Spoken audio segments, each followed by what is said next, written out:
Welcome to another episode of Complete Developer Podcast, the podcast by coders for coders about all aspects of creating your best life as a developer.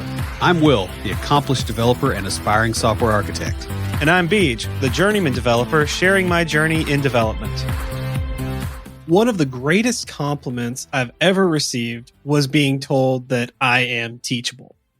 I received that from my mentor on cameras at church when I was trying out for the camera team.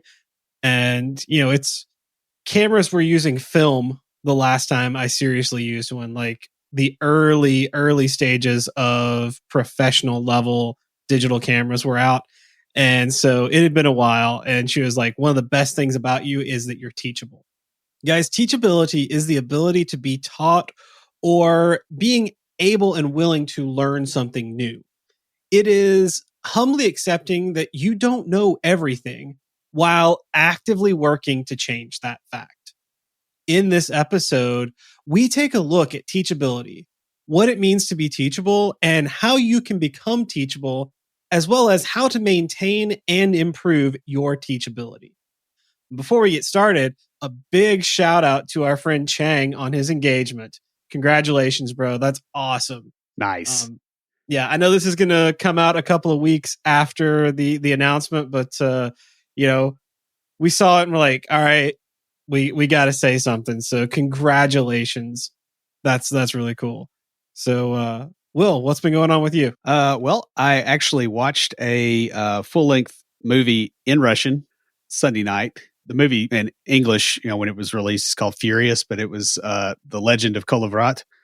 It's about 13th century Kiev, or the Kievan Rus, standing against Batu Khan, Genghis's grandson. Mm-hmm. It's very much like 300, as far as like a lot of the cinematography and the choreography of the fight scenes is a lot like that, but it's swords instead of spears, and it doesn't have the Hollywood way of doing things. So it doesn't look American. It's pretty cool. I was able to skip reading the subtitles for a good bit of the movie. Nice. Yeah. There's some things that was kind of hard to catch. And so I was kind of having to like look and go, okay, what did they just say? And there were some things that I didn't entirely agree with the translation, but that's something you get anyway. But it was nice. I was able to, sit through it and, understand most of what was going on. So I feel like that's pretty good progress. Other than that, I have got our podcast website living on S3. I got the deployment working there, which is nice because that involved setting up the whole Amazon infrastructure and doing all the security bits and pieces and all that. I do have a 30-cent bill that I have to pay to Amazon for the privilege of beating the crap out of S3. But I feel like I could probably cover that. So I'm not really feeling all that anxious. It's definitely going to be quite a bit better than what we currently have. I still got to get a CloudFront set up, and the whole architecture there so that it's on a CDN, but it's moving along very, very quickly. How about you? So I got tested for COVID. I had a friend who got a positive test. So just to be certain, I went and got tested too. It wasn't as bad as people say. You basically stick a Q-tip up your nose, and that's smaller than your finger. So, rub it around for a few seconds. It's uncomfortable, and it does kind of like trigger the tear ducts a little bit, so your eyes water up. I had that a lot when I had all the sinus problems in high school. I was having to have that done like every 2 weeks for 3 years. It's not that bad. And it's definitely not as bad as a scope going up.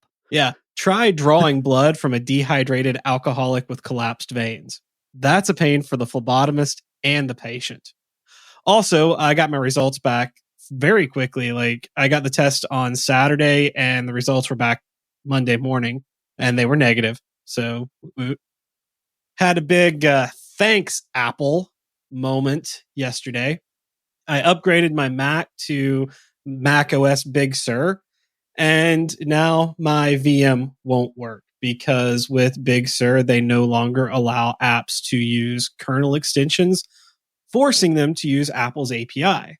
I mean, I get it, but we just bought a new version of the VM to deal with Catalina, and now we have to get the next one for Big Sur. I'm like, really? It's not super expensive, but I'd be really annoyed if I had to pay for this out of pocket, like if I had it on a personal machine. Yeah. And I'm mostly annoyed at the VM for charging to get the new version just to be able to use it. Yeah, that is kind of obnoxious. Although one thing I do like about Apple products is you can throw money at them until the problems go away. Mm-hmm. Whereas Windows, it's not so much. So yeah. So I got some more work done in my office this week, as Will can see in the video chat. I have moved my desk, and now he can see the big mess behind me where I've been moving things around. I was going to say I can see a physical to-do list. Yes. And I had some other stuff to say, but something big happened today while I was moving things around. My bookshelf broke. Like I was trying to scoot it over about an inch to an inch and a half, and like the whole bottom of it just dropped out. Thankfully, none of my books were harmed, and now all of my autographed first editions of Terry Goodkind works are sitting on my kitchen table, and the rest of my books are well, not all of my books, but the rest of the books in that bookshelf are on my couch. But yeah, I know. So yeah, it's I'm gonna have to buy a new bookshelf. This one was, I mean, it's the cheap one I've had since. Well, is it that white one? Yeah, it's that white one. Oh, dude. Yeah. Did I give you that one, or did you buy that one? I bought that one. Okay. Yeah. I bought that one to replace the one you gave me. Oh, okay. Yeah. I've got another one I could give you. I'm gonna spend some money. I'm gonna buy a sturdy bookshelf to come in here, and once I set it up, it's gonna stay there. So what I might do is I might buy that, and I might buy another one of these smaller bookshelves that I have. It's kind of thinner, and just sort of do it, around it. But yeah, it's going along, so that's good. We do want to do a special thanks to Trent. Is it Arwine? Well, you know him. Arwine. Yeah, I actually used to work with him. Oh, awesome. For recommitting on Patreon. We really appreciate you and all of our other patrons for helping us to make this podcast possible. Like, your financial contributions really help us out. Speaking of finances, take your financial confidence to the next level. Lucas Casades is a fee-only certified financial planner and financial coach who serves tech professionals with his company, Level Up Financial Planning, and he does this virtually out of Fort Collins, Colorado. Level Up Financial Planning, just like us here at Complete Developer Podcast, believes in the importance of having a real plan and taking action so that you can live your best life. Yeah, a lot of times people think that they're too young or they don't have sufficient investments to involve a financial planner. But Level Up has actually got a unique pricing model that allows you to pay monthly and without requiring investment management. So there's no real reason to wait to feel confident about your financial decisions. Yeah. And best of all, Lucas and Level Up Financial Planning is a fiduciary for his clients, which requires him to act in his client's best interest. A lot of times you'll have financial planners who are kind of glorified salesmen. That is not Lucas at all. You only pay so long as you're getting value, and you no longer pay when you're not getting value. And check out levelupfinancialplanning.com for more resources and more stuff to learn. The most talented guitarists will stagnate and fall behind the much less talented player who is teachable and treats playing as a skill to be honed. The same goes for software development. Even the most talented senior developer will not be as good as an average junior developer who is teachable and hungry to learn more. The true greats, like Slash or Hendrix, are combinations of talent and teachability that leads to amazing growth in the skill. Yeah, teachability is an aspect of humility, really. It's the ability to accurately assess and recognize your skills and talents, knowing that there is always more to learn, even if you are the best person in your field. Senior developers who are teachable take on the attitude of a junior when they're learning something new. Being teachable means that when someone comes along with new knowledge, even someone who overall has less knowledge than you do, that you take on the role of the student to learn the new thing. Teachability is not about how you learn or your ability to learn, but it is your attitude toward learning. A teachable person is a lifelong student who has a desire to learn and apply what they've learned. It's an ability to unlearn what doesn't work and relearn a new way of doing things. And being teachable will rapidly advance your career as you will show your peers and managers that you're willing to set aside your ego for the betterment of yourself and your team. Even as a seasoned developer, being teachable will help you to keep up with changes in technology and engender you to the newer developers as you lead by example, allowing them to teach you things about the newer tech. In this episode, we'll start by briefly going over some traits that kind of define an unteachable person. These are things that you want to avoid, so we're going to mention them first. And then the bulk of the episode will be talking about the characteristics of a teachable person and how you can gain and maintain those characteristics. So, first off, characteristics of an unteachable person. An unteachable person doesn't want to grow or learn because they don't think they need any improvement. Sometimes this is from arrogance, but honestly, a lot of time it comes from the fact that they actually do know a lot and they just don't realize, hey, there is more that I have to learn. Yeah. And, I kind of like the way you put this because, one of the things I see a lot is people that they know enough to get by right now. Yeah. And that's enough for them. And the thing that gets you is like later, maybe not so much. But the first one is ignorance, or that's a unwillingness to learn new things. An unteachable person won't expose themselves to new thoughts or experiences that will challenge what they know to be the truth or the best and only way to do something. I mean, We've both seen this. We've both done this at different points. Yeah, that's true. That's why we talk about teachability is, we're kind of dumb rocks sometimes and we have to learn the hard way. I guess it's meta teachability. Yeah, I've heard and used the phrase, and I recently used it at church, and so the people just looked at me and they're like, "What? Clue by four?" Yep. Sometimes you're so ignorant, you just got to get hit upside the head with a clue by four. Well, and that's all. Honestly, what happens is you learn new things. Assuming you live, you learn new things, or new things force you to learn. Mm-hmm. You're kind of stuck having to. It's better to do it on your own terms. But yeah, the thing where people think they know everything about a topic, or that they know just enough and don't have time or need to learn more, it really hurts them over time. Mm-hmm. Yeah, I mean, it's even in a stable language, there are new things happening. Just today, I was reading about changes in C++. Yep. And, changes to the standard library. And it's just like, even things that you may have been using for 20, 30 years and very well change. And you have to keep up with it, especially in this field. Trying to think of a field where things don't change very much. The only thing I can think of is dentistry. I mean, they're still using the same equipment they used in the Middle Ages. It's just now used for helping you and not torturing you. Yeah, well, there is that. I got to pick on dentists a little bit. I don't know that drill. I'm not so sure that your standard there holds up all the way with that stupid drill. I can't stand going to the dentist.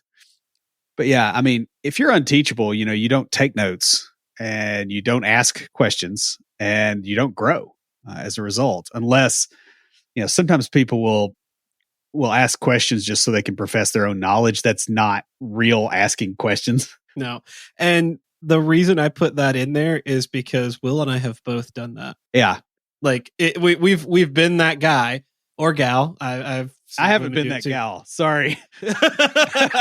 You speak for you. Well, I do have the hair for it, but anyway. The facial hair. Wow. Okay. All right. This devolved very quickly. Speaking of de-evolution, the next characteristic of an unteachable person is pride. And the unteachable person, they avoid seeking help. Yeah, and this goes beyond just being shy or not wanting to bother somebody that's more experienced. An unteachable person won't seek guidance even when they're stuck or they need help on something, like legacy code, for instance. You know, like when the author of that code is sitting next to you and you don't ask for help, that's a bad sign. Yeah. And I've seen this not next to you, but like in the cubicle in front of you.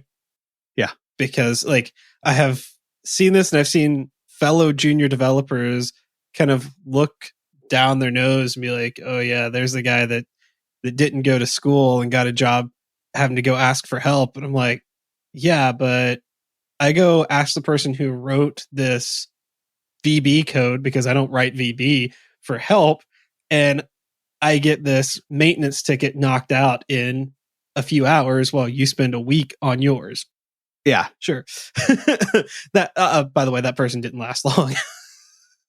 yeah, I've worked with a few like that were, and it's miserable when you're like, I could have helped you in like 10 minutes. We could have been done with this, and it took you all week to get to a point where it's a crisis.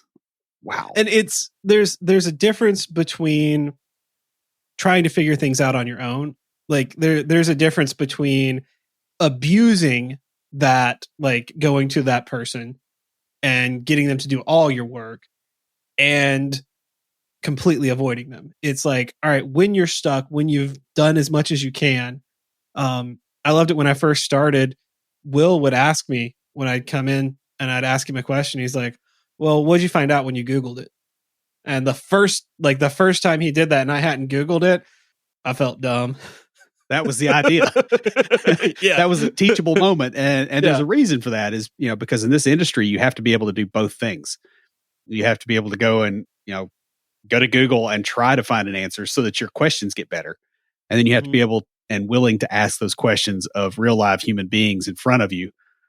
Or you can put it on Stack Overflow and get it marked as irrelevant. Whatever works for you, man. No. Also, the unteachable person will refuse to ask any questions that might make them look uninformed or inexperienced. And the funny thing here is what it ends up doing is it makes them look even more inexperienced.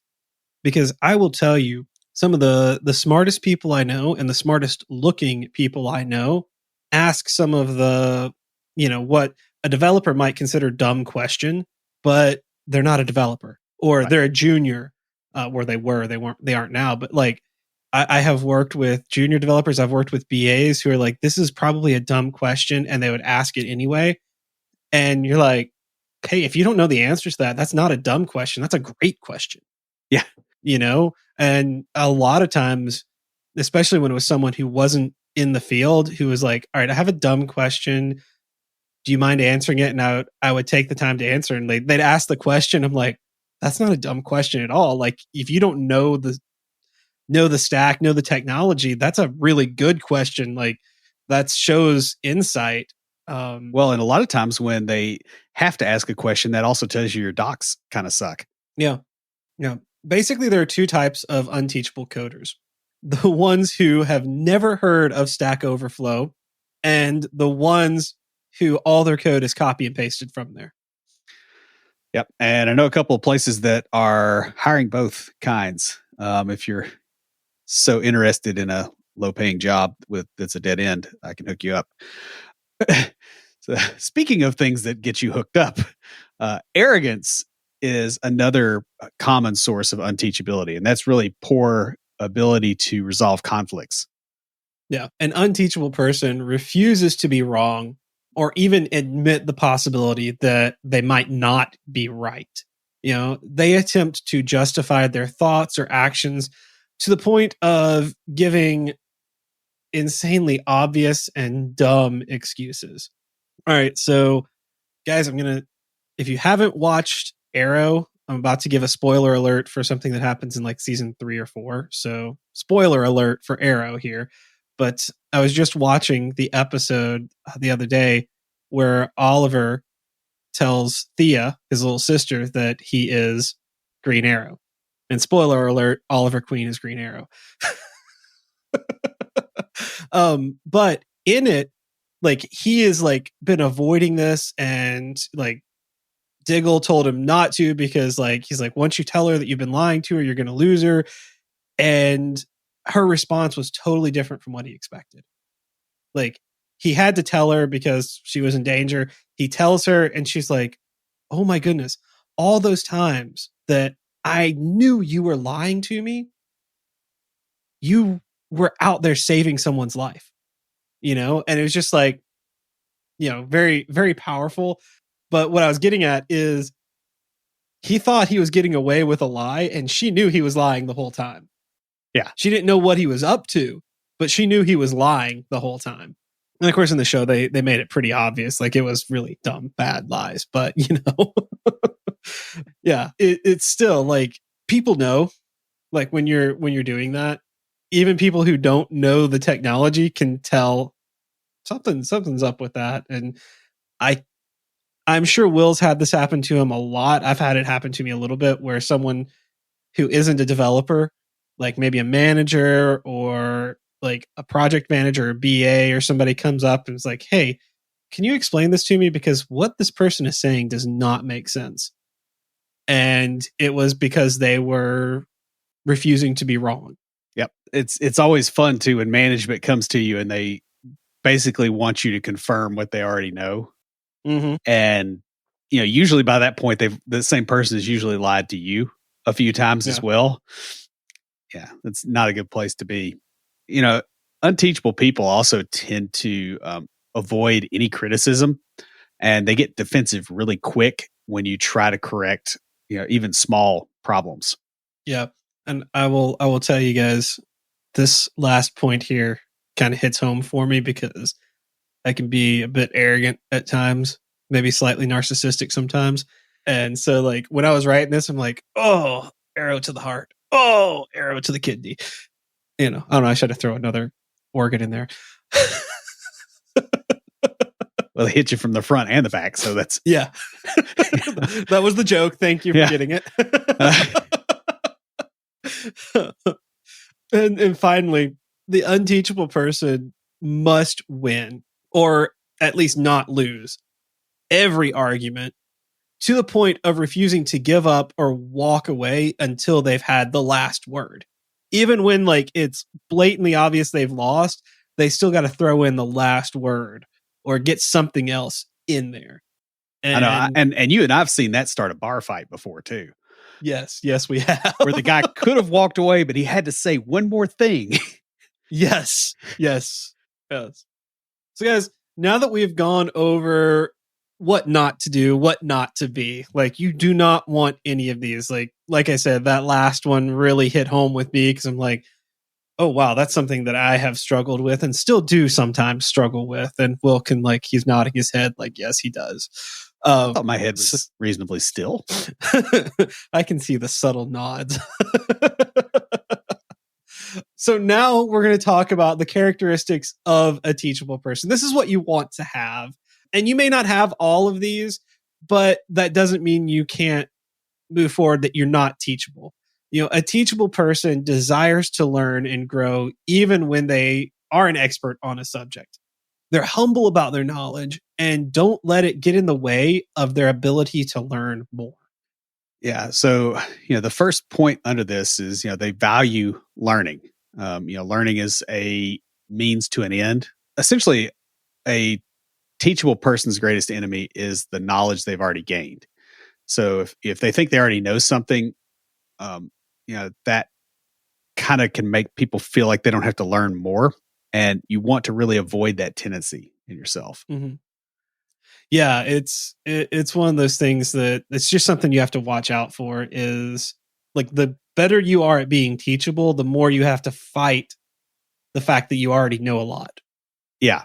And you know, some of that's facts getting in the way of each other, and some of it is just not being able to look and rationally see where the holes in your knowledge actually are, because they're smaller, but they may be more damaging.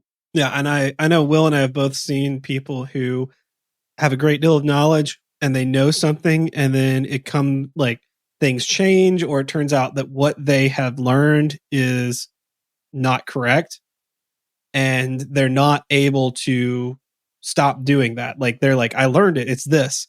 And this is the way it was taught. And I'm like, sometimes you just have to be like, you have to unlearn things to learn new things.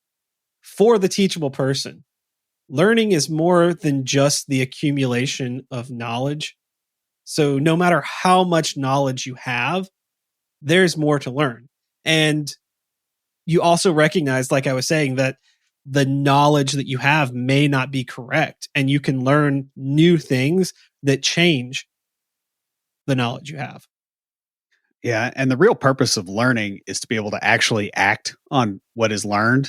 It's not just for pure knowledge.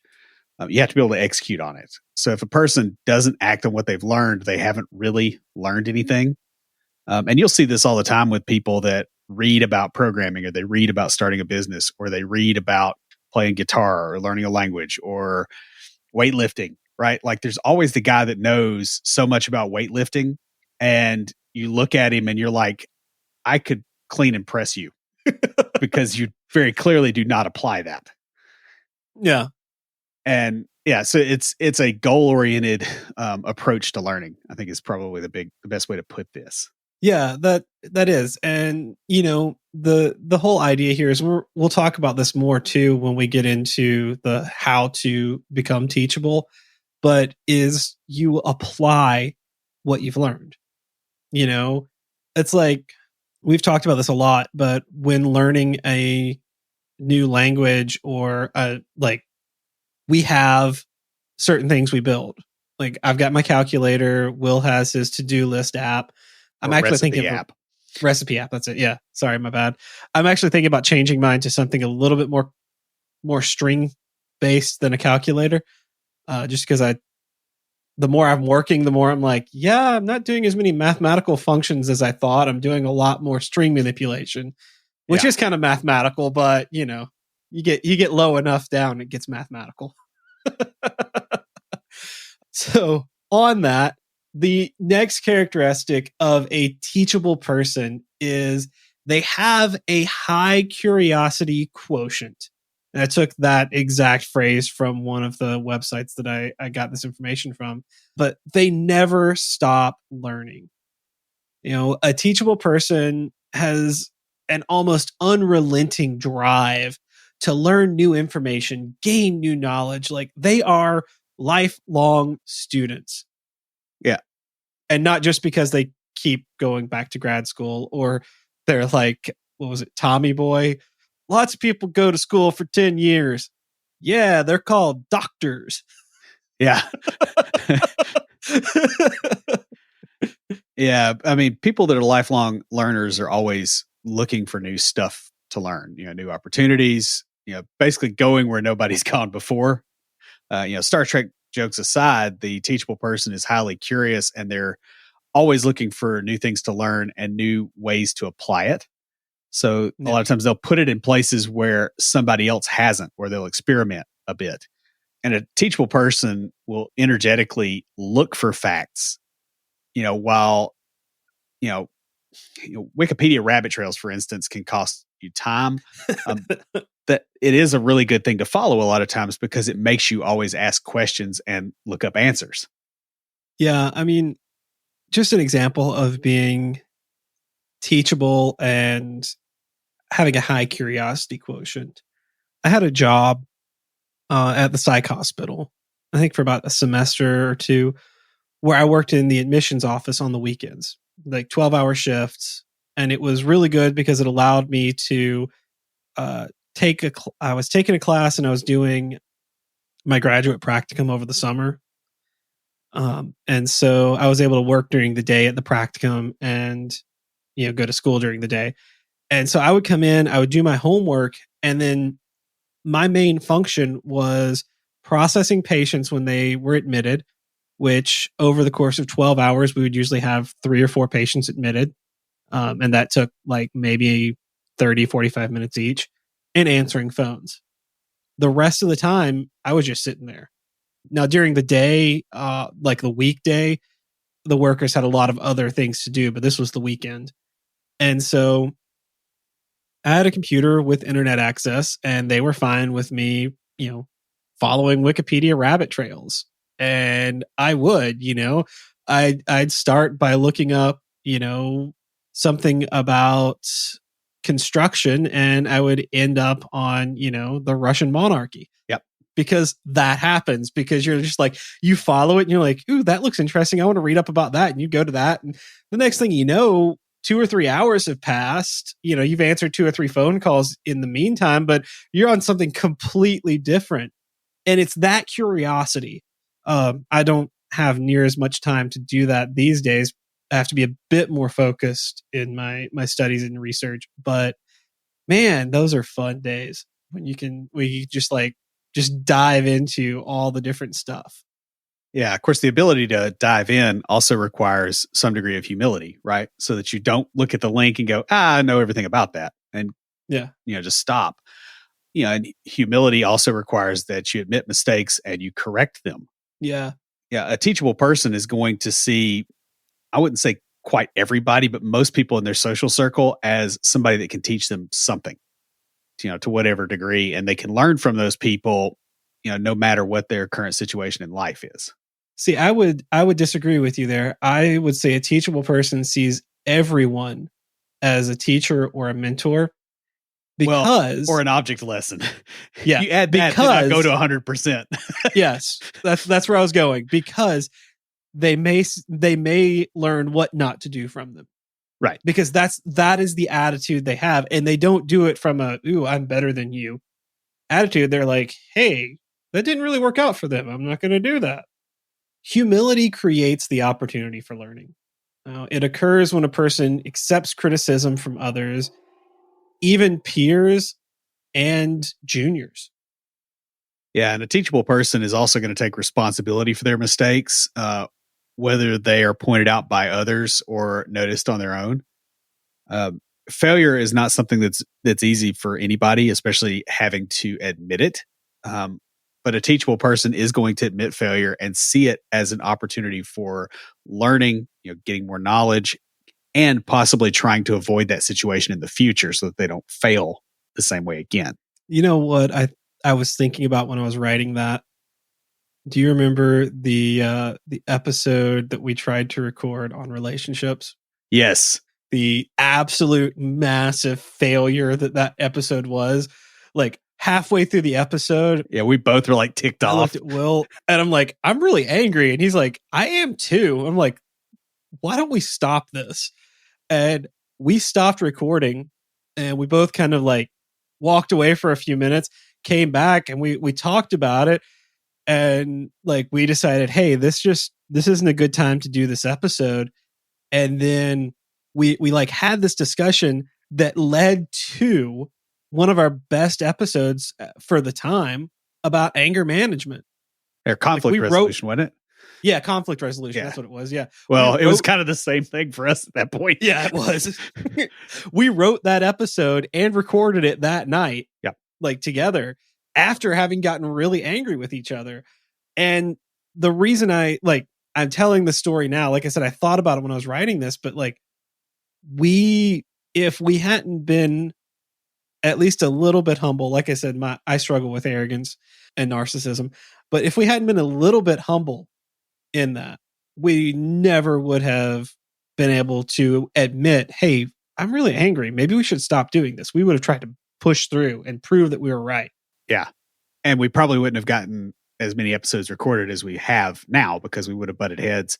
Like any of the other times we butted heads would have been that same kind of, kind of situation. So yeah, I think that's definitely valuable. Another thing that's valuable is to have mentors and be a mentor.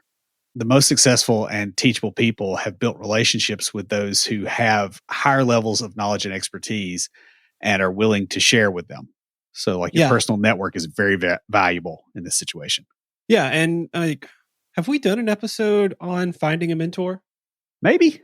We've done episodes on finding a mentor on other podcasts.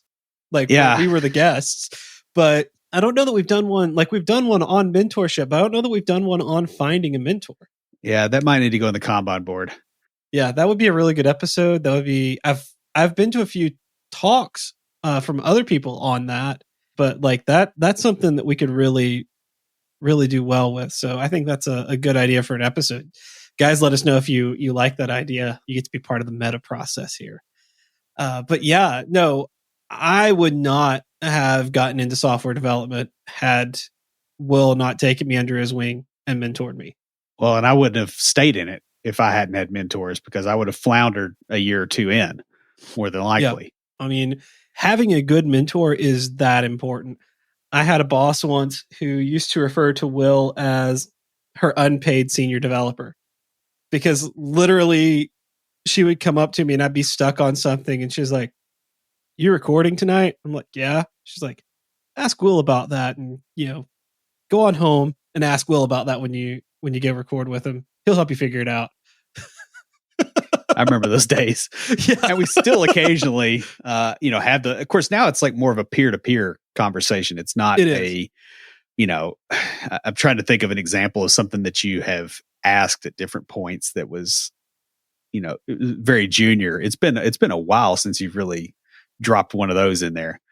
Yeah. I mean, well, as you learn and grow, you start learning how to ask questions, because very early on, I used to get really frustrated at some of Will's responses, because I would ask him a question and I'd be so focused on what I was working on. And his response was he didn't know what I was working on. And this would be like, I'd be sitting behind him in his office working on something and be like, ask him a question. I'm like, "Can you not just give me a straight answer?" Now, as a more senior developer, I'm like, yeah, I kind of get it, because my questions were very vague. Yeah. And I've learned how to ask specific questions. A lot of times now I'm usually like, "Hey, have you ever worked with this?" And he's like, "Yeah, it's easy," or "Yeah, I never want to work with it again." And I'm like, "All right, why?" And it's more of a conversation. Like the other day when I got Kubernetes and Kerberos mixed up. Sorry, wrong Greek daemon. My bad. Yes, that was hilarious. But yeah, so like and a lot of times too, I'll ask him questions like, "Hey, I'm having trouble finding information about this. Like, what am I doing wrong in my search criteria?" Yeah, how would I ask Google this? Yeah. What's That the word tends to be for most this of the thing? Yeah. And that's where I have grown to. That's not where I started. Like, Right. I started asking really junior, really what I would consider now dumb questions, but they were good questions at the time. They might not have been worded well, because like I learned how to word questions by Will responding with a question going, "All right, well, are you doing this, or this?" I'm like, "Why can't you just answer my question?" Yeah. It's like, because you didn't ask it. Yeah. Yeah. Because And I think that's the side that I got from all this, right? Is like, being teachable also implies that you mentor other people. Mhm. You get a lot of knowledge just by helping other people satisfy their own curiosity with things. We get a lot of stuff just from doing this podcast. There's a lot of things that I know about that I probably would not know otherwise, just from my career. Yeah. Yeah. A teachable person, they're not only willing, but they desire to share their knowledge and wisdom with other teachable people who are seeking their mentorship. Yeah. Now, notice that you didn't say they desire to share their knowledge, just like come in and what do they call it? Sea lining. Yeah. Yeah. So guys, the final characteristic under being teachable is listening skills. Teachable people are good listeners. A person is not listening nor learning when they're speaking. Even people who talk a lot can be good listeners if they use the time when they're not talking wisely. I tend to process things by talking it out, and my tech lead at church has learned this, and so we kind of have an agreement that I will save things until like after a service to talk to her about, because sometimes I just need like to talk about it, to process it, and figure something out. And she knows this about me, so she doesn't get frustrated, because she's personality type where she just wants like, ask a question, take your time figuring it out, and then get back to me.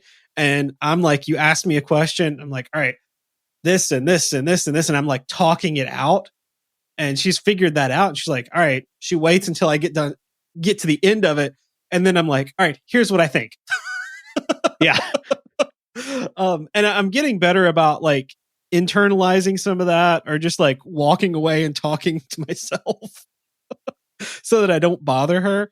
But like, that's how I process, because I'm a talker, and I can be a good listener. I am a good listener because when I'm not talking, I'm actually paying attention. Yeah. The paying attention thing I think is important, being able to attentively listen to others and ask questions for clarification and understanding. So you're asking questions with good intent or proper intent. That goes a long way to being a good listener. It's also really important to pay attention. Like if you're in a training seminar, you take good notes and you ask clarifying questions, or sometimes even restate the point made in your own words so that you can make sure that you actually understand what they're saying. Yeah. And we're going to talk more about that in the next section. Speaking of which, the next section is becoming teachable. Yeah. So in order to become teachable, you have to accept that you don't know everything, or even most things, and probably even most things that you think you know. To maintain teachability, you have to keep that attitude and understanding that there is always more to learn. Yeah. So these were all taken from an article by John Maxwell. You may recognize that name because the last book we did for book club was by him. And the more stuff I read by him, the bigger fan I am. He was the keynote speaker at the last conference I went to about leadership. And I've just developed a big fandom of his work. So when I looked up being teachable or becoming teachable, and I saw he had written an article on it, that was the first one I read. So the first point is to develop active listening skills. It takes two to speak the truth, one to speak and one to hear. And that's a quote from Henry David Thoreau. Yeah. Active listening begins with preparation. You have to remove distractions. You have to be able to focus on the person who is speaking and what they're saying. Then you have to be able to put any other thoughts out of your mind so that you can completely focus on the speaker and what they're saying. And that takes practice, that takes effort, and that takes preparation so that you're not doing that. You're not sitting there playing on your phone, especially if you can take notes on your phone if you're disciplined enough to not hop over and look at Facebook or play games. Yeah. And most people frankly aren't. Yeah. You also need to start using silence to your advantage by trying to understand what they're saying before you try to be understood by them. So you listen first and then you explain later, or not at all if it's not needed. That's also a more efficient way to have a conversation. Yeah. It's amazing. And trust me, from a talker, I can tell you, as I started applying this, it's amazing when you start doing the listen first attitude, how much you don't need to say.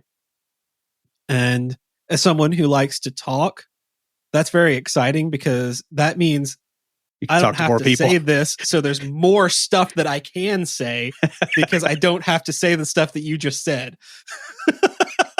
Yeah. Well, I mean, and if you've ever heard a conversation between like two senior developers who agree on something and they're just reiterating the point, to each other, it's like, was it like the Furby dolls that like one would talk and the other would talk, and you put two of them together and they just chatter? Oh, yeah. I think it was Furbies that did that. There's been a couple different ones that were like that. And I've seen so many conversations that way. It's like, look, if one of you would just shut up and listen, y'all would have been done 15 minutes ago. Yeah. Yeah. It's like they're so, and I've seen this too, like they're so like focused on getting their point across. They don't realize that the person who spoke before them just made the same point. Yeah. Another thing with developing active listening skills is watch for nonverbal cues and wait for the person speaking to pause before you ask any clarifying questions.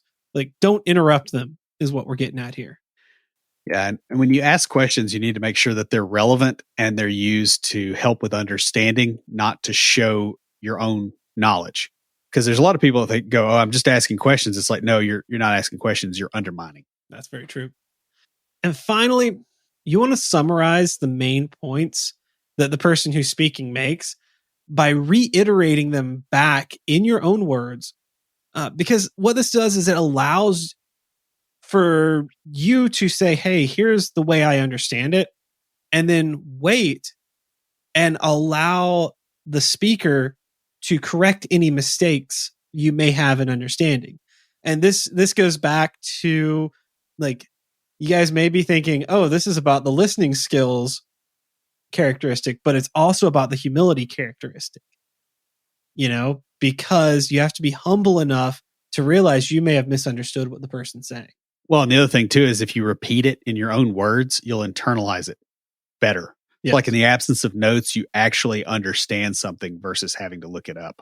Yeah. And guys, we have an entire episode titled Improve Your Listening Skills. That's actually where I pulled all of this information from. I was looking at it. It was in our transition from our old way of doing outlines to our new way of doing outlines. So it was kind of interesting to see where we were back then. But yeah, go check that episode out if you really want to spend some time learning about how to be a good listener. And speaking of learning, yeah, you also need to learn how you learn the learning process. Beej and I had a conversation right before we recorded about this because I've been like going through some stuff on memory and just how to make stuff stick better. And, learning is a recursive process. The teachable person is not ever done learning. They just have a deeper level or they have a new topic to apply to the learning process. So the process starts, you call the learning function, so to speak. And the process starts by acting on what you've previously learned. So when you call the learning process, you pass in what you have just learned. This could be a new skill or a way to improve a skill that you already have, but you hear something, you see something, you read something, and you call the learning process, this recursive process, this recursive function, you call it and you pass in what you just learned. Yeah, and the learning produces questions, so you have currying as well. I went there. Sorry, man. Oh my goodness, I never should have mentioned it. Nope, you shouldn't have. All right, go on. Next, you also have to evaluate your performance or how you did when acting on the new information that you've learned. Specifically, you look for mistakes that you may have made when acting on what you learned, because that's the other part of it is how can I really apply this? Just because I know it doesn't mean I know it. Mm-hmm. Yeah. And so once you've acted on what you learned and you've looked for those mistakes, looked for your performance and gone, all right, what did I do well? What did I do bad? What can I improve? You look for better ways to do the thing you're doing. And what this means is you do more learning. You learn something, you pass it into the process, which starts with acting on it. You evaluate that, and then you go, all right, let's learn something. Let's learn more about it. How can I improve it? If this is code, like think of a code kata. You start off with, hey, here's a way of solving this. You pass it into the process. So you solve the kata and then you evaluate that and you go, hey, I did this pretty well. Oof, you know what? I could have done this better. So you look up, all right, how do you do that better? How do you make that more efficient? How do you make that easier? And that's the one of the big steps in this is you have the act, you have the humility to say, hey, I made mistakes, and the ability to go, hey, what can I do to make it better? Finally, you're basically calling the learning function again and passing in the new information. The learning process is a cycle, and now that you've learned from your mistakes on the previous action, it's time to act again. This facilitates the next learning process, and it also makes you focus on what's actually important for really acting on what you learned. This is why you can tell the difference between people with book knowledge on something versus somebody that's actually done it, is where they focus. So the next thing to do in order to become or maintain being teachable is you have to find teachable moments. Learning isn't just relegated to training sessions and educational seminars. Opportunities to learn are in everyday situations all the time. I mean, I just think about like, Will, how many podcast topics did you come up with today? Today, I think I've got 3 or 4. Yeah, I've got about the same. I spent a lot of time because I had some internet issues. So I spent a lot of time just working on my office. So I don't have as many, and each one of those is something that we want to learn. It's an opportunity for us to learn something. Yeah, of course, I also say, 3 or 4. I can't tell today from yesterday as well. Thanks to the stupid pandemic. It's like I'm always here in front of the screen. So that may have been today, it may have been yesterday. But yeah, I mean, you're always you realize you're swimming in a sea of knowledge, and you got to figure out, what do I want to go after versus is there anything here? Because there's always stuff there. To a truly teachable person, every conversation and every problem you solve is an opportunity to learn something new or gain a new skill. Yeah. And for teachable people, learning is not a passive thing. You actually have to kind of be active, and you're looking. You're always looking to go, oh, what can I learn about this? You got the curiosity that you probably had as a kid, and it got beaten out of you at some point. Yeah.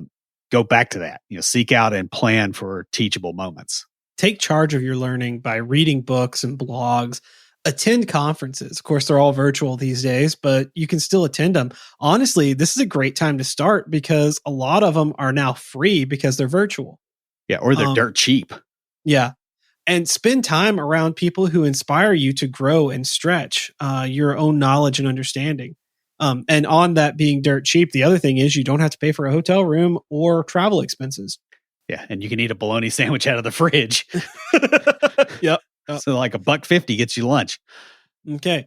So now that you've found teachable moments, you got to make them count. Yeah. And this is more than just, seeking them out, because if you're not careful, you can miss the whole point of what you're learning by not doing anything with it. Yeah. A lot of people will attend just a fascinating training session or conference talk and never apply what they learned because I can't do that at work. And they just don't do it on their own. I know, like, I've seen Will go to a conference talk about something he was interested in. And like, there's no way he could do that at work because it was like completely off, like away from what they were doing. And a week or two later, he's like, hey, I want to show you something. And he's built something on his own time doing the thing that we were in that talk for. Because I realize you don't know it until then. Yeah. But the focus is on the learning event and not on the process of learning. If you're doing that wrong, right? So your process needs to start with action, and it ends with the learning event, because the learning is to facilitate the action, and the action is to facilitate more learning. Yeah. Yeah. It's also, by the way, creativity is a very similar process. That's very true.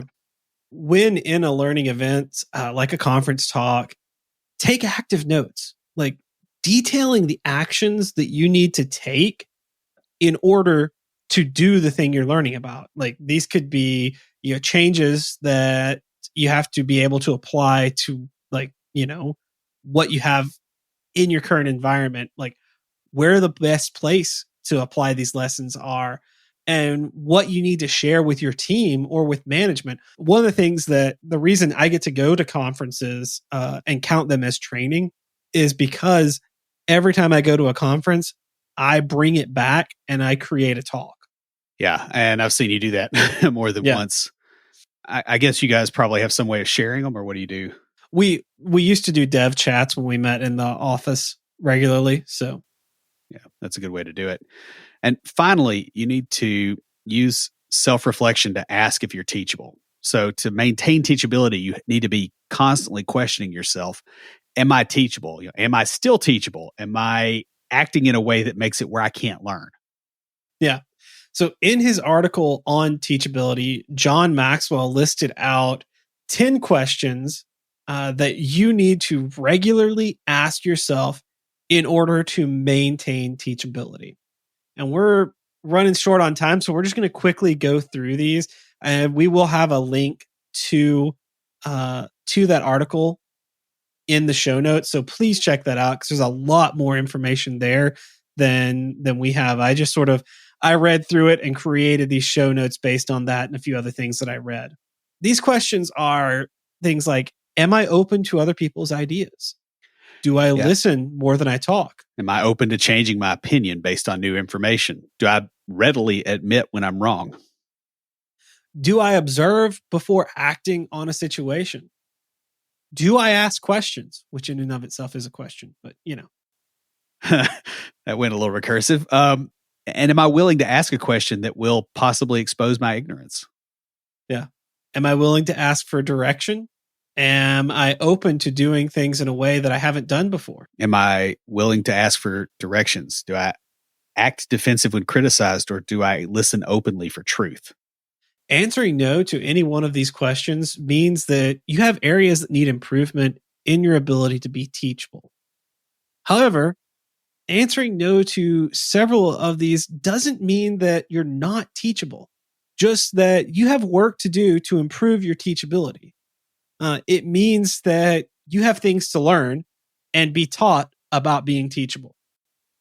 Teachability is a skill as much as it is a personality trait. It's one of the easier things about our personalities that we can actually change.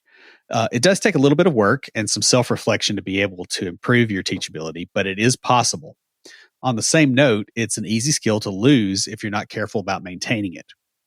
Use this information to help you understand your own level of teachability and improve it so that you're considered teachable by your peers, mentors, and managers. Not only will it help you improve your career, but it will lead to a happier life as you continue to learn and grow. So we want to give a huge shout out to Lucas from Level Up Financial Planning for sponsoring this week's episode. It's through his sponsorship that we're able to achieve our podcasting goals, and Lucas will help you achieve your financial goals. That pretty much wraps us up. Before we close everything out, Will, what do you have for us this week for Tricks of the Trade? Well, just one more thing about the teachability thing. One thing that I like to do that I found very helpful is actually try, you're going to hit a point where learning is painful, right? Where you feel like you're not growing, whatever. It's hard. It makes you want to quit, whatever. Try to get there as quick as you can. And then push through it versus going, oh, well, I know that's going to be bad in 2 months. Try to get there now. A lot of times what you'll find is that you tend to be able to learn a lot quicker, and you tend to be able to stick with it because you're purposefully getting there.